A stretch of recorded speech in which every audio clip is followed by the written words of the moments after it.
학폭위 징계로 전학 처분을 받았던 사건인데, 이런 경우에 이제 저희가 방어를 하려면 집행정지를 반드시 걸어야 되거든요. 왜 그러냐면 이제 전학을 가야 되는 상황이니까 행정처분으로서 일단 이거를 멈춰놔야 되거든요.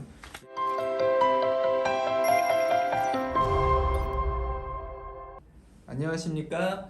로엘 법무법인의 이태우 대표 변호사입니다. 이원하 변호사입니다.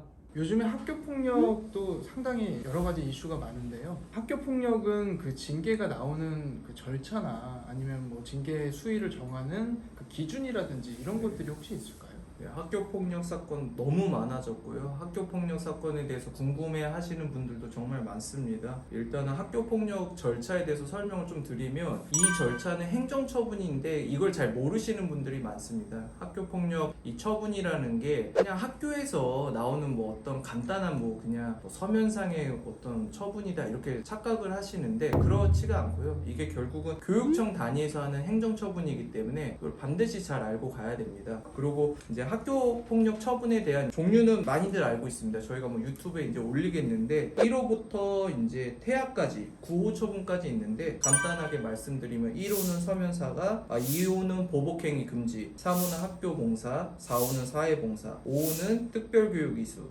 6호는 출석 정지, 7호는 학급 교체, 8호는 전학, 9호는 퇴학 처분, 이렇게 나눠져 있는데요. 이걸 점수를 다 매깁니다. 이제 점수를 매겨가지고 이제 처분을 하는데, 아마 이제 점수 어떻게 매기는지 궁금하실 거예요. 그래서 학폭심의위원회에 있는 위원들이 이제 점수를 매기는데, 그 기본 요소를 말씀을 드릴게요. 기본 요소는 학교 폭력의 심각성, 이게 하나 있고요. 지속성, 그리고 세 번째가 고의성, 네 번째가 이제 반성 정도, 그리고 다섯 번째가 화해 정도예요. 그래서 이거를 0점에서 4점까지 매깁니다. 그래서 이제 점수가 높으면 높을수록 퇴학 처분으로 이제 간다, 이렇게 보시면 될 것 같아요. 이번에 또 개정되면서 새로 들어온 부분이 뭐냐면, 이 가해 학생의 선도 가능성이 있습니다. 그래서 이 학생을 선도가 될지 안 될지에 따라서 세게 처벌할 수도 있고 낮게 처벌할 수도 있고요. 또 이제 또 하나 생긴 게, 피해 학생이 장애 학생이다. 근데 이 장애 학생이 육체적으로 장애가 있고 꼭 그것만이 아니라 뭐 지적 장애나 이런 부분도 있거든요. 그래서 이런 부분들이 요즘에 이제 있는 사건들 있지 않습니까? 뭐 주호민 씨나 뭐 이런 부분들이랑 관련돼 가지고 또 하나의 이슈가 되는 것 같아요. 그래서 이제 학폭 점수를 이제 낮게 받게 하기 위해서 뭐 이제 학폭 가해 사건들은 보통 법무법인에서 이제 사건들 진행할 때 점수를 어떻게 하면 낮게 받을지를 준비를 하는 거고, 또 피해 학생 쪽을 대리할 때는 가능하면 이제 점수를 높게 받게 하기 위해서 그렇게 또 준비를 한다,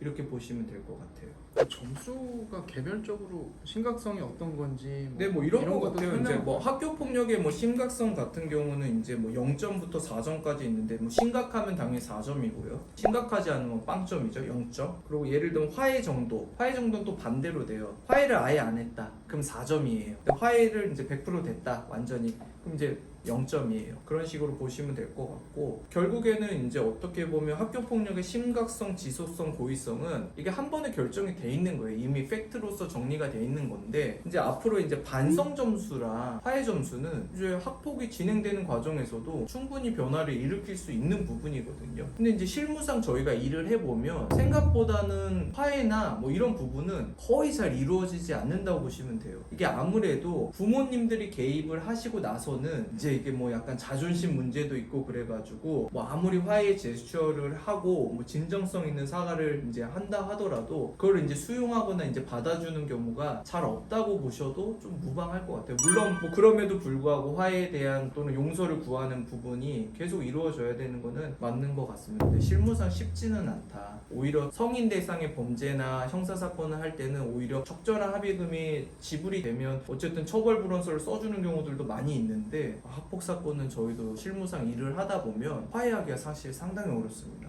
네.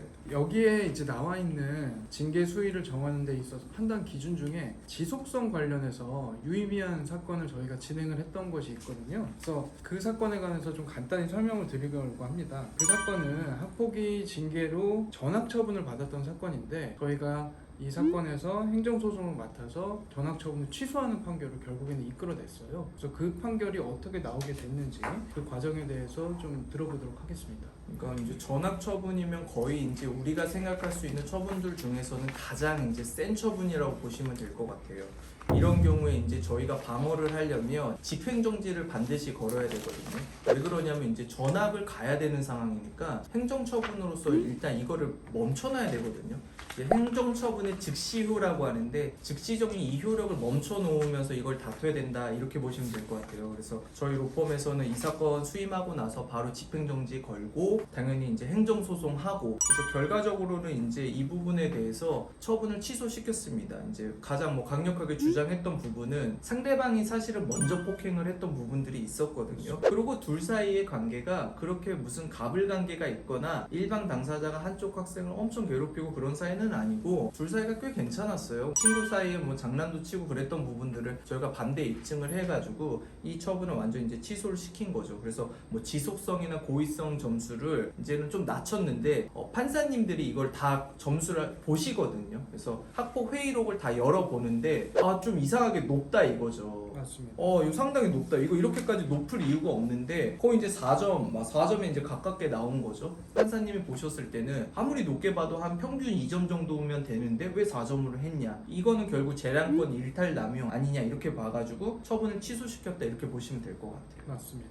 그 지속성 관련해서 원래 교육청에서는 왜 중한 점수를 줬었냐면은 이 피해 학생 측에서 학기 초부터 지속적으로 뭐 놀리고 장난치고 그런 괴롭힘을 당해왔었다 이런 주장을 했었는데 저희 쪽에서 반박을 했던 것이 방금 대표님께서 말씀하셨듯이 서로의 관계가 어느 한쪽이 일방적이고 우월적인 지위에서 괴롭힌 것이 아니고 장난을 서로 주고받는 그런 사이였다는 거예요. 그렇다면은 학기 초부터 지금까지 이어왔던 것이 지속성 있는 그런 학교 폭력이 아니고 어떻게 보면 그 당시에 일회적으로 이루어진 학교 폭력이라고 본 거죠. 그래서 그 부분에서 감경을 굉장히 많이 받았었습니다.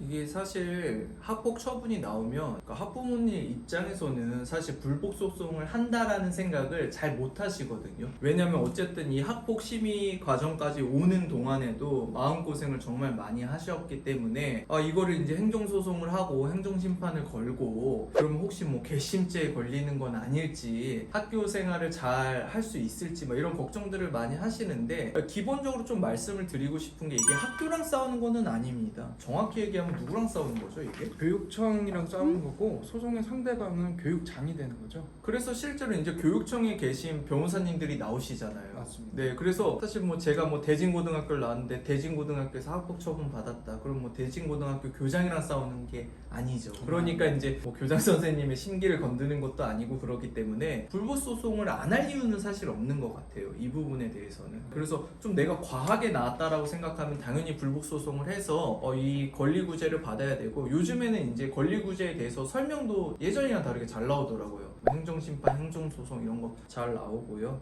그리고 또 한 가지 또 설명드리고 싶은 케이스가 있는데 이거는 이제 저희가 가해 학생으로 이제 몰려서 출석정지 처분, 6호 처분을 받았는데 출석정지 처분을 취소시킨 사례거든요. 전주의 되게 명문 학교 사건인데 사실 이 친구가 크게 잘못한 건 아니고 어떤 친구가 다른 여학생들의 외모를 품평하는 파일을 다른 학생 노트북으로 작성을 해놓은 게 있어요. 근데 이제 우연하게 이 학생이 이걸 발견하고 이 품평의 대상이 된 여학생들한테 이걸 알려야겠다. 그러니까 이 남학생은 이제 아마 그 피해 학생들을 위해서 그런 행동을 한 것 같아요. 그래서 그 사진을 건네 받아가지고 약간 여학생 대표한테 이거를 알려줘라. 이렇게 얘기를 한 거죠. 근데 이제 이게 전달하는 과정에서 뭐 인스타 스토리나 카카오톡이 이용이 돼가지고 한 약 20명 정도의 이제 여자 학생들이 얼굴에 품평을 당했는데 그 중에 약 3명 정도가 이게 결국에는 이렇게 전달하는 과정에서 학교 폭력이 된 거다 이런 식으로 주장을 했어요. 그러니까 이 학생은 이제 피해 학생을 위해서 한 행동인데 이게 적절하지 않았다라고 해서 이제 실제로 출석 정지까지 나왔거든요. 근데 사실 이 친구들이 이제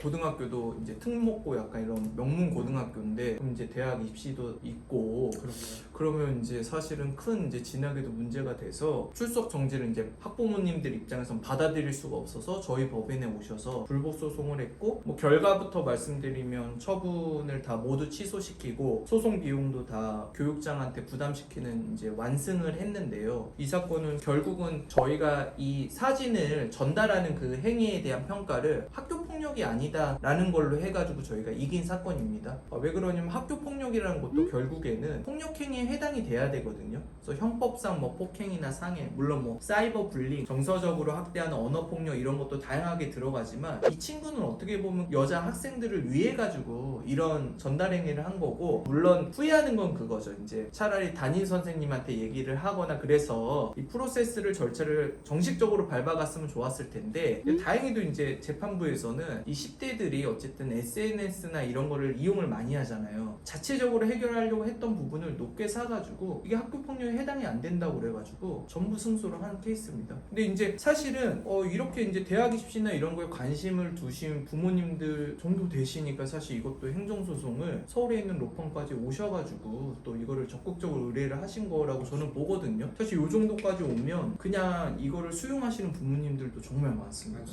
네네. 그래서 이제 말씀드리고 싶은 거는 행정청 분노 하나의 그 판단의 1차적인 판단인 거지 최종적인 판단은 법원에서 하기 때문에 이 부분에 대해서 만약에 이제 너무 세게 나오거나 아무리 생각해도 우리 부모님들이 보시거나 학생이 봤을 때는 학교 폭력이 아닌데 이런 경우에는 당연히 불복 소송을 해봐야 된다 이렇게 말씀드릴 수 있을 것 같아요. 네.